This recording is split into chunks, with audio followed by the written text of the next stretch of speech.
Hi everyone, मेरा नाम हरीश सिंह राजपूत है और मुझे 9 ईयर का टीचिंग एक्सपीरियंस है। आज मैं एक सेशन रिकॉर्ड करने वाला हूं और ये सेशन अनअकैडमी स्टार प्रोग्राम 2024 के लिए है। आज का जो हमारा सेशन है, इस सेशन में हम लोग एक महत्वपूर्ण टॉपिक भारत छोड़ो आंदोलन की बात करेंगे। दोस्तों, भारत छोड़ो आंदोलन एक ऐसा टॉपिक है जिससे यूपीएससी और स्टेट पीएससी से हमेशा से प्रश्न आते रहे हैं। बहुत ही इंपॉर्टेंट आंदोलन है महात्मा गांधी जी के आंदोलनों में से। तो आइए इसकी चर्चा करते हैं। मैं आपको बता देता हूं कि इस आंदोलन में हम लोग क्या क्या पढ़ने वाले हैं। देखिए, इस आंदोलन का जो क्रम है, क्योंकि एक छोटा सा वीडियो है, इसलिए सबसे पहले हम जानेंगे इस आंदोलन के अन्य नाम क्या क्या हैं, इसके आंदोलन के कारण क्या क्या थे। साथ साथ देखेंगे वर्धा प्रस्ताव, जहां से इस आंदोलन के प्रस्ताव की शुरुआत होती है। फिर ग्वालियर टैंक मैदान में क्या हुआ, ऑपरेशन जीरो आर क्या है, समानांतर सरकार क्या थी, और लास्ट में गुप्त रेडियो स्टेशन की चर्चा करेंगे। फिर इस आंदोलन पर अगर समय मिलेगा तो इस आंदोलन की असफलता के बारे में भी बात करेंगे। तो आइए मैं आपको बता देना चाहता हूं इस आंदोलन में क्या क्या हुआ। देखिए, सबसे पहले अगर मैं बात करूं, एक सीक्वेंस में आपको थोड़ा सा बताना चाहता हूं, ध्यान से सुनिएगा। इस आंदोलन के जो अगर अन्य नामों की बात करूं तो इस आंदोलन का एक नाम अगस्त क्रांति, क्योंकि ये अगस्त के महीने में हुआ था, इसलिए भारत छोड़ो आंदोलन का एक पॉपुलर नाम है अगस्त क्रांति। अगस्त क्रांति किसे कहा जाता है? भारत छोड़ो आंदोलन को। दूसरा, भारतीय स्वतंत्रता आंदोलन की अंतिम महान लड़ाई या आजादी के लिए किया गया अंतिम महान प्रयास किसे कहते हैं? तो भारत छोड़ो आंदोलन के लिए कहते हैं। और एक और इसका नाम है, इसे बोलते हैं नेतृत्व विहीन आंदोलन, क्योंकि इसके सारे जो नेता थे गांधी जी सहित जेल में थे, इसीलिए इसे नेतृत्व विहीन आंदोलन भी कहा जाता है। अगर हम बात करें ये आंदोलन क्यों शुरू हुआ था, आखिर क्यों गांधी जी ने भारत छोड़ो आंदोलन शुरू किया था, तो इसके कुछ कारण हैं। जैसे कि क्रिप्स मिशन कब आया था?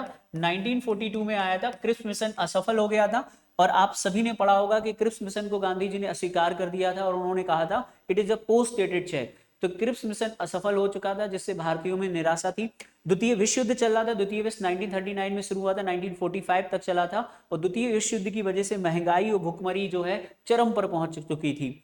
इसके अलावा जापान लगातार मलाया, सिंगापुर, इसके अलावा जापान ने बर्मा पर अधिकार कर लिया था और जापान भारत की तरफ बड़ी तेजी से बढ़ रहा था। तो जापान के प्रभाव से डर कर, एक तरीके से जापान का जो प्रभाव जब भारत की तरफ बढ़ने लगा, तब गांधी जी ने, याद से सुनिएगा, तब गांधी जी ने 5 जुलाई 1942 को अपने पत्र हरिजन में लिखा, हे दुष्ट अंग्रेजों, भारत को भारतीयों के लिए छोड़ दो, जापानियों के लिए मत छोड़ो। तो इस प्रकार भारत छोड़ो आंदोलन की शुरुआत होती है। अब सवाल उठता है कि आखिर भारत छोड़ो आंदोलन शुरू कैसे हुआ, तो इस पहलू को थोड़ा सा समझिए। वर्धा महाराष्ट्र में है, आप सभी जानते हैं वर्धा कहां पर है? महाराष्ट्र में। महाराष्ट्र के वर्धा में कांग्रेस कार्य समिति की एक बैठक होती है 14 जुलाई 1942 को। इस बैठक में गांधी जी ने भारत छोड़ो का प्रस्ताव जो है रखा और इस प्रस्ताव को यहीं पर, याद रखिएगा, स्वीकार कर लिया गया था। पहले जब इस प्रस्ताव को स्वीकार नहीं किया जा रहा था, तब गांधी जी ने एक बहुत बड़ा सेंटेंस कहा था कि मैं चाहूं, ध्यान से सुनिएगा, मैं देश की बालू से ही कांग्रेस से बड़ा आंदोलन खड़ा कर सकता हूं। ये सेंटेंस है गांधी जी ने कहा कि मैं कांग्रेस के दम से नहीं हूं। अगर कांग्रेस से सोचती है कि मैं कांग्रेस के भरोसे हूं, तो नहीं, मैं अगर चाहूं तो देश की मिट्टी से कांग्रेस से बड़ा आंदोलन खड़ा कर सकता हूं। इसीलिए सभी लोगों ने गांधी जी के इस प्रस्ताव को स्वीकार कर लिया था। तो इस प्रकार भारत छोड़ो प्रस्ताव स्वीकार कर लिया गया था। वर्धा प्रस्ताव महाराष्ट्र, मतलब वर्धा में ही स्वीकार कर लिया गया था।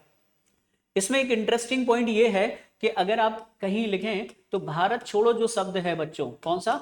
भारत छोड़ो जो शब्द है, ये कांग्रेस के एक अन्य नेता यूसुफ मेहर अली द्वारा दिया गया था, जिसका उपयोग आंदोलन के तौर पे गांधी जी ने किया था। यूसुफ मेहर अली, यानी ये जो शब्द है वो किसने दिया था?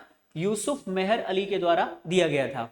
अब गांधी जी के प्रस्ताव को स्वीकार कर लिया गया। अब यह आंदोलन शुरू होने वाला था, उससे पहले 1 अगस्त 1942 को, कब बच्चों? 1 अगस्त 1942 को जवाहरलाल नेहरू जी ने इलाहाबाद में तिलक दिवस, 1 अगस्त 1920 को तिलक की मृत्यु हुई थी, तो 1 अगस्त 1920 को जब तिलक की मृत्यु हुई थी, तो हर साल 1 अगस्त को तिलक दिवस मनाया जाता था। तो तिलक दिवस के अवसर पर जवाहरलाल नेहरू ने एक बहुत बड़ा सेंटेंस कहा। उन्होंने कहा, हम आग से खेलने जा रहे हैं तथा ऐसी दुधारी तलवार का प्रयोग करने जा रहे हैं जिसकी मार उल्टी हम पर भी पड़ सकती है।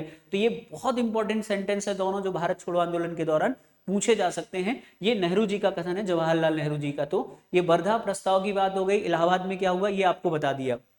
इसके बाद मैं आपको बताता हूं ग्वालियर टैंक मैदान, जो कि बंबई में है। देखिए, कांग्रेस का जो अधिवेशन है वो 3 दिन चलता था। कांग्रेस का जो अधिवेशन होता है वो ग्वालियर टैंक मैदान में होता है, जो कि बंबई में है। 7 अगस्त 1942 को यहां पर मीटिंग होती है, जिसके अध्यक्ष होते हैं मौलाना अबुल कलाम आजाद। 1940 से लेकर 1946 तक, लगातार 6 साल तक सबसे ज्यादा समय तक कांग्रेस के अध्यक्ष बने थे मौलाना अबुल कलाम आजाद, जो कि कांग्रेस के युवा अध्यक्ष भी थे। तो वो अध्यक्ष थे। यहां पर नेहरू जी ने भारत छोड़ो का वही प्रस्ताव दोबारा रखा जो पारित हो चुका था, क्योंकि इस प्रस्ताव में कुछ संशोधन होने थे। 8 अगस्त को ध्यान दीजिएगा, इसीलिए भारत छोड़ो आंदोलन की जो शुरुआत है वो क्या मानी जाती है, भारत छोड़ो आंदोलन की शुरुआत मानी जाती है, इसीलिए 8 अगस्त 1942 को कुछ संशोधनों के साथ इसे स्वीकार कर लिया गया और भारत में भारत छोड़ो आंदोलन 8 अगस्त 1942 को शुरू होता है। 8 अगस्त 1942 को इसे स्वीकार कर लिया गया। गांधी जी ने इसी समय ग्वालियर टैंक मैदान में एक 70 मिनट का एक प्रभावशाली भाषण दिया और इस भाषण में उन्होंने कहा कि मैं तुम्हें एक मंत्र देता हूं, करो या मरो। तो गांधी जी ने किस अवसर पर कहा था कि मैं तुम्हें एक मंत्र देता हूं, करो या मरो? उन्होंने कहा था कि आपको तब तक मत रुकना है जब तक आप आजादी प्राप्त नहीं कर सकते। गांधी जी ने किसी भी प्रकार की हिंसा का समर्थन नहीं किया था। उन्होंने कहा कि आज से प्रत्येक देश के नागरिक को अपने आप को स्वतंत्र समझना है। तो इस प्रकार गांधी जी ने ग्वालियर टैंक मैदान में यह भाषण दिया।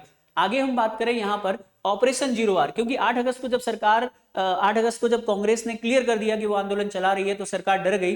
तो सरकार ने 8 अगस्त की रात से ही कांग्रेस के बड़े नेताओं को गिरफ्तार करने के लिए प्लानिंग शुरू कर दी और उसी के तहत ऑपरेशन जीरो आर चलाया गया। ऑपरेशन जीरो आर क्या है? 9 अगस्त 1942 को सरकार द्वारा, ब्रिटिश सरकार द्वारा चलाया गया, जिसमें सभी महत्वपूर्ण नेताओं को गिरफ्तार कर लिया गया। गांधी जी, कस्तूरबा गांधी, महादेव देसाई और सरोजनी नायडू को पूना के आगा खां पैलेस में कैद करके रखा गया। जवाहरलाल नेहरू जी को अल्मोड़ा जेल, जो वर्तमान उत्तराखंड में है, यहां पर कैद करके रखा गया। राजेंद्र प्रसाद को बांकीपुर पटना में, मौलाना अबुल कलाम आजाद को बांकुड़ा जेल में रखा गया। इसके साथ साथ कांग्रेस कार्यकारिणी के जो अन्य सदस्य थे उनको अहमदनगर जेल में रखा गया और कांग्रेस को असंवैधानिक या अवैधानिक यानी गैर कानूनी संस्था घोषित कर उसकी संपत्ति जब्त कर ली गई। कांग्रेस को 2 बार अवैधानिक घोषित किया गया, एक सविनय अवज्ञा आंदोलन के दौरान और एक इस तरह के क्वेश्चन यूपीएससी में भी पूछे जा चुके हैं। अब हम बात करते हैं, तो इस प्रकार ऑपरेशन जीरो आर हो गया। अब सवाल उठता है कि कौन इस आंदोलन को चलाएगा? तब कांग्रेस का युवा वर्ग आगे आया और इस युवा वर्ग में अच्युत पटवर्धन, अरुणा आसवली, सुचेता कृपलानी, राम मनोहर लोहिया, बीजू पटनायक जैसे युवा नेताओं ने इस आंदोलन को नेतृत्व दिया, क्योंकि कांग्रेस के सभी महत्वपूर्ण नेता जेल में थे। एक बात बहुत इंपॉर्टेंट है, क्योंकि इस समय एक सबसे बड़ा टास्क था कि मैसेज किस तरीके से हम ट्रांसफर करें। तो यहां पर गुप्त रेडियो स्टेशन का निर्माण किया गया और पहला गुप्त रेडियो स्टेशन बनाया था ऊषा मेहता, जिन पर अभी एक मूवी भी बनी है।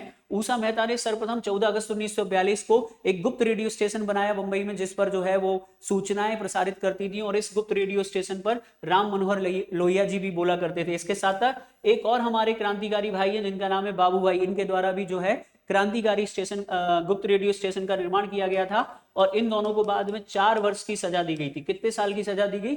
4 वर्ष की सजा भी दी गई थी।